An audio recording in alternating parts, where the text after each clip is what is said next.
Hey, hello everyone. Bo Williams. I'm Greg Rocool. Welcome to another edition of Soccer Talk as we round out this late August, stretch Yeah, as we enter football season. But it's still, football season. That's time right. in Tennessee as this One Knoxville team, continues to roll on. Yeah. Extending their unbeaten run, 2 months long now. 8 matches over this run. This team is really rounding into form in time for this stretch run for the final, 8 or 9 matches of the USL League One season. And this is huge. I mean, obviously, this is down to the nitty gritty, if you will. The team started off great, then hit a little bit of a lull mid-season, but it seemed to be starting to find their form here. Like you said, they've gone 7 or 8 games unbeaten at this point.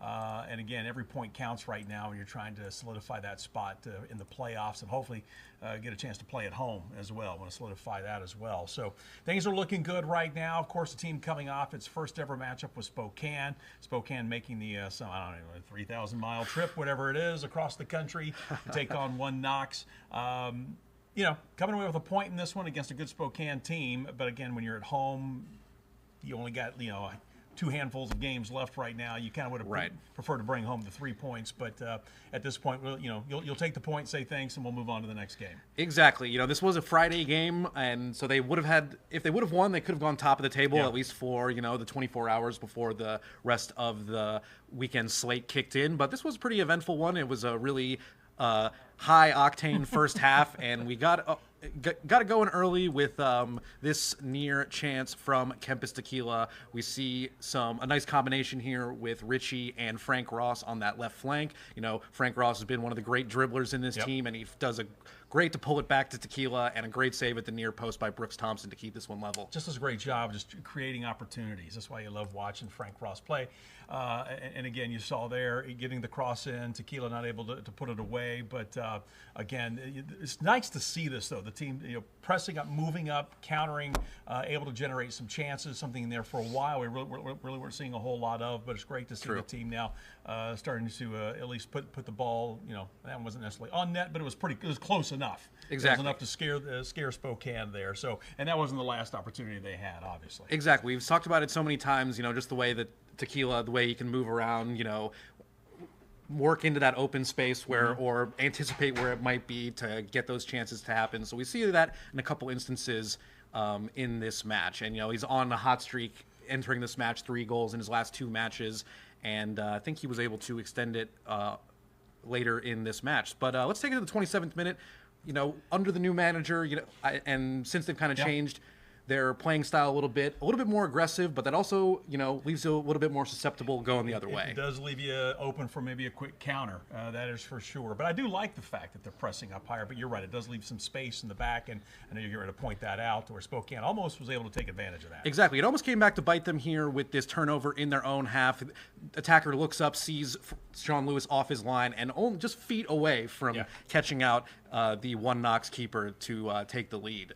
And man, it's got to be a terrifying sight when, as a goalkeeper, to see that one up in the air as you're like an outfielder just going back to the wall. That's right, backpedaling and just hoping that it's well, in this case, you want it to go over the wall or over the goal, right? A little bit different there from baseball. Hey, I'm just going to mention this real quick as Ken Weathers walks by. Man United's not in the Champions League this year.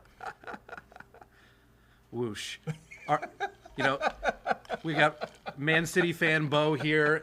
He's feeling confident. They just they got a very nice draw in the Champions League today, as they often do. And let's just clarify. I was a Man City fan back during Joe Royal, back during when they were playing at Main Road, when they couldn't buy a win. We were just trying to get back to the championship at that point.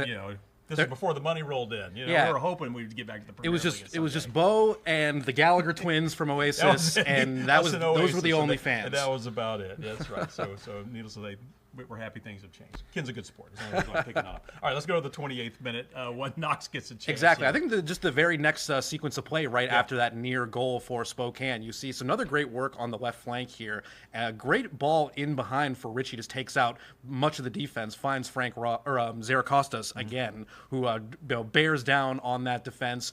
And is able to cross it into Tequila after a couple bites at the apple. He puts it in and becomes One Knoxville's all-time leading goal scorer with a whopping 11 goals. 11 goals, that's right. It's still early in the history for this team. 2 professional years. Of course, he had the 1 year in USL2 as well. But Zaragoza, we saw this in the game that we brought you live when he was on. This guy can create things. I mean, he whether he gets a chance to score or he's going to find a way to find the open person. But when he's on the ball, you can just feel the excitement and what he brings to that One Knox attack right now. Exactly. There's a degree of directness that I think is hard to come by. And that was definitely an element that they may have lacked in their attacking, lockers. So yeah, he's come on, and he looks like he's been here the entire season, just the way he's been able to, fit right in with this attack, and really, take them to another level. Well, like I said, just gives them one more tool when it comes to offensive play, and so far it's paying off. He's fun to watch, and again, there's some excitement when he's on the ball that anything can happen at that point. So, but again, the team continuing to press on. This was coming up late in the first half, just before halftime. Another opportunity coming up. Exactly. One Knoxville could have probably felt that they could have doubled their lead right before halftime. We see this cross on the corner from Tequila, finds Zaragoza. It comes down to Haugli, and he must have thought that he had his first One Knoxville goal. You can see what it means to him there. Hits the ground in frustration, but man, what a save from the Spokane keeper, Brooks Thompson. Yeah. And they've always been a bit of a threat, or a good threat on set pieces, but it does seem like it really has gone to another level in these last couple games. We saw the great short corner routine from Tequila in that blowout Chattanooga win. But it really does seem like they have, kind of retooled their approach to some of those corner kicks, and it really seems like it's paying dividends. It could have had another great set piece goal right there. Yeah, except for that great save that you saw. But yeah, you have noticed that here in the last several games as far as those set pieces. One Knox able to take advantage of them, and that's just something else again that your opponent's got to think about. Heading into the game and when they're setting up, when that keeper's trying to set up the wall and what have you. But close. Hagley hopefully maybe next week will pick up the big goal. Exactly. He's been such a regular contributor to this One Knoxville side in that midfield. Yep. Has just been steady Eddie. Really formed a really nice balance in that midfield with Callum Johnson. So we're hopefully he can get his reward and get his first One Knoxville goal here soon. But it's great to see just that set piece threat, but not only from set pieces but from open play. There was a time when it seemed like if they were going to get those goals, it was going to probably come on a set piece. Yeah. But now it seems like they've really found a really nice balance to their attack. They really have, and it's exciting to watch. That's for sure. Now, as far as this game is concerned, though, obviously Spokane didn't travel across the country to lay down after One Knox went up. They had some opportunities coming up here, and the defense had to pick it up. Sean Lewis had to make a pretty good save here coming up in the 47th minute. Exactly. We talked about with Knoxville pressing up a little bit higher, it does leave them a little bit of more space in the back, the defensive line a little bit higher, and you see Spokane able to take control of that with a little one touch into that right-sided channel.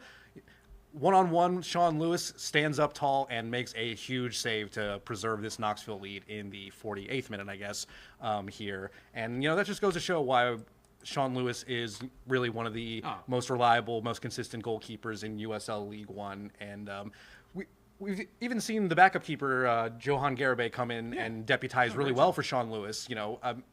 Maybe in another club situation, that could be good enough to maybe even win you a starting job. Sure. But when you have a keeper as consistent as Sean Lewis, we've had still tops in clean sheets. Obviously ranks among the best in saves this year as far as the league is concerned. One of the best. So it's just great to know, especially when like you said, if you're pushing up.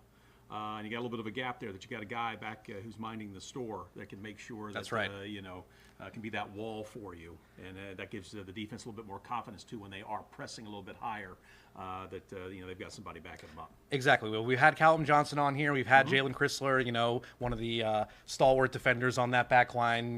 They'll tell you the same thing, just how much confidence it gives an entire team to have a keeper of that caliber in behind the defense, between the sticks. And but with all that said, Spokane. Indeed, he can only do so much. He can only do so much, unfortunately. And sadly, it was a former One Knox player who made it happen. We see this set piece here in the 59th minute here. Derek Waldeck, former One Knox player last year, standing over it. He clips in a really nice ball to the back post, who finds center back Ahmed Longmire, who is able to, head that hard and low at the near post, really tough save for any keeper to make, unfortunately, and they are dancing here in Knoxville as they equalize this game with about half an hour to go. Yeah. So again, a good look at it there.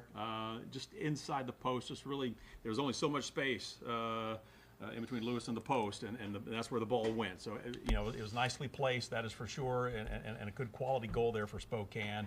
And again, that's how this one would finish 1-1. Exactly, and really a couple different. Multiple angles for the Tennessee Ties there on that goal. Sure. Headed in by Ahmed Longmire. Any Nashville SC fans might remember he was a first-round pick by Nashville in the MLS Super Draft. So it's great to see that even if it might not work out at the MLS level for some of these players, they can really find their level and really be top contributors in the USL system, but whether that's in the championship or in League One. And again, it just kind of goes to show, because every once in a while I'll be asked about this when you're out and you're just talking to some folks, and the quality of play. USL 1 it is really good soccer.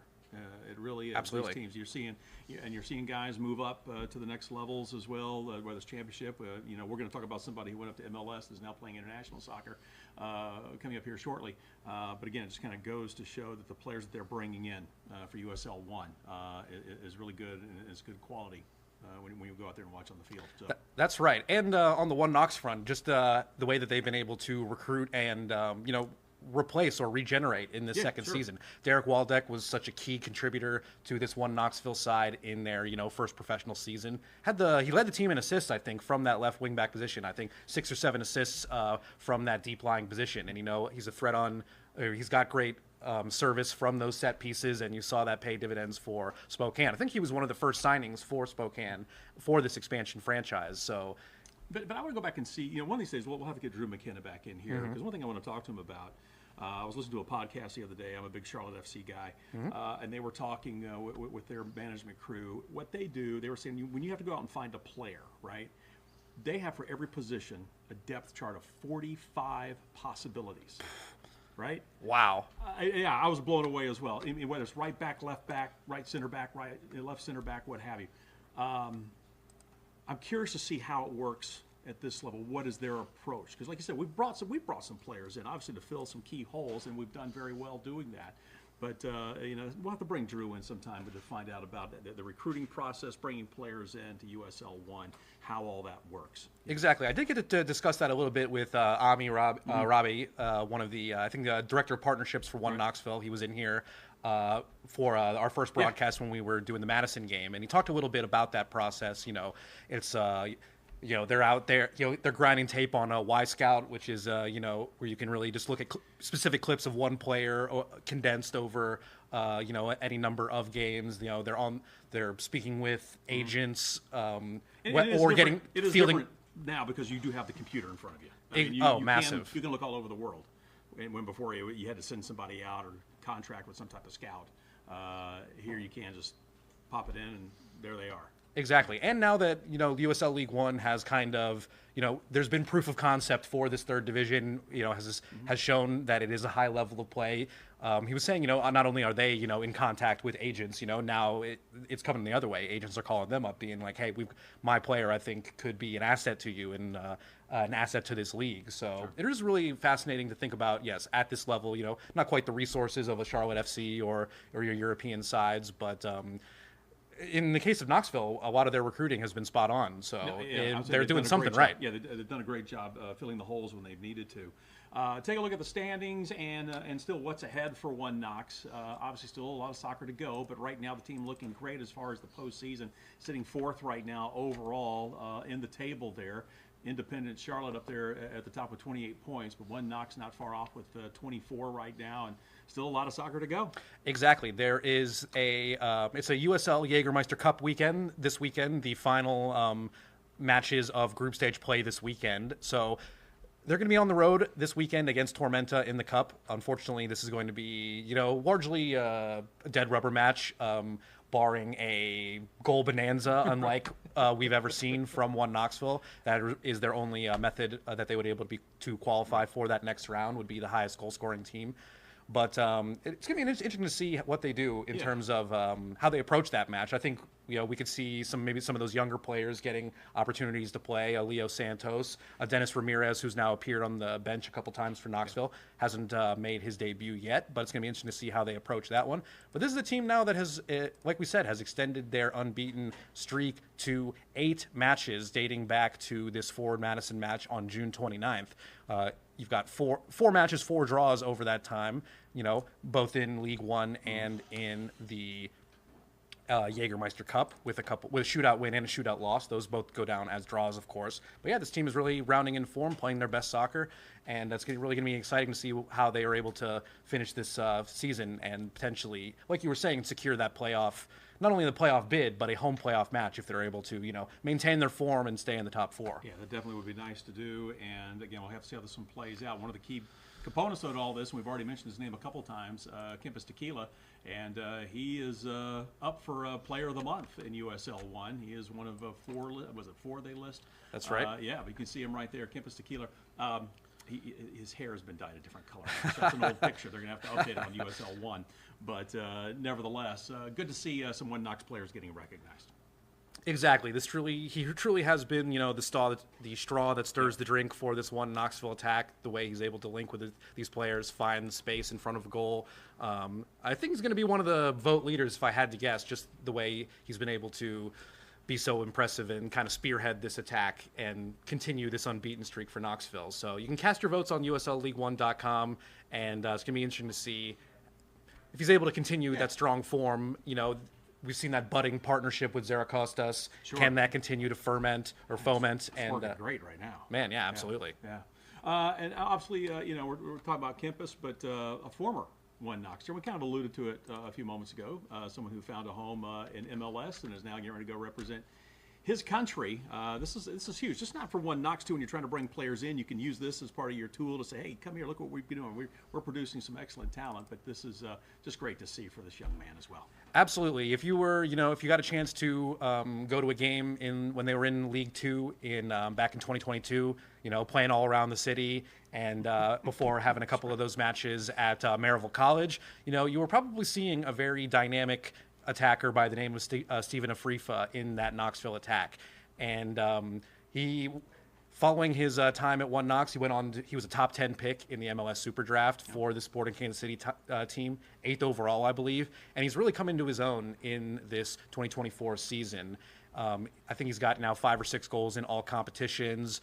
He's helped Sporting Kansas City reach the U.S. Open Cup final. I said that Tequila is now the all-time leading goal scorer for One Knoxville. That was a record previously held by Stephen Afrifa with 10 goals in that single, USL League 2 season. So really, as you said, all the way back in 2022. Exactly. The long, rich history dating back to 2022. But he's going to have an opportunity to potentially make his debut against two of the giants of North America. They're going to play a friendly first against the United States and then a couple days later against Mexico. So yes, to go from Florida International University, a strong summer in Knoxville with the USL League 2 side to, really the pinnacle of the sport in North America is, just goes to show how quickly it can happen for players. The saying always goes if you're old enough, you're good enough. And, this is a 23-year-old player that's really rounded into form. And, it's really all happening for him. Sporting Kansas City booked their place in the U.S. Open Cup final. Right. Potentially could lift the oldest, most historic trophy in U.S. soccer history. So, it's great to see these players, really blossom after. And again, it speaks well for being, That's playing right. in USL 1 and for the league. When you see players like this moving up and getting this type of recognition. So still plenty of opportunities to check out One Knox at home, that is for sure. Also, as you mentioned, they're on the road this weekend. But we've also got, the Lady Vols soccer season is kicking off as well. There you take a look at what's coming up here for One Knox. But still plenty of soccer around the area. So if the team's not in town, you can still head down to Regal and catch a women's game as well. Exactly. Big game against Duke this weekend for the Lady Vols at Regal Soccer Stadium. Their first big test of the season. While they dropped a narrow loss with Indiana, I think, to start their season, but they've rebounded with a couple of victories against some, Tennessee sides, Lipscomb, ETSU. So it's early in the season. Exactly, but Duke always brings some incredible talent, and they've come to Regal Soccer Stadium before. I think 2 years ago Knoxville was, or excuse me, Tennessee was on the cusp of a really impressive upset of Duke before they scored a couple late goals and snatched that victory. Michelle Cooper on the field at Regal Soccer Stadium went on to be the #2 overall pick in the NWSL Super Draft. So a lot of great talent on display. Sure. But yeah, the weekend after that, September 14th, Knoxville is going to be back. Home against Charlotte Independence, a team that's in first place. So that's going to be a great clash at the top of the table. Yeah, it's going to be a great game. So get your tickets. You can go to the One Knox website to secure that over at Regal and go cheer the team on as hopefully we're eyeing a spot here in the postseason. That's going to wrap it up. It's been a great one. Talking some soccer. We'll get you up to date next week on how things stand. All right. We will see you guys then. Take care.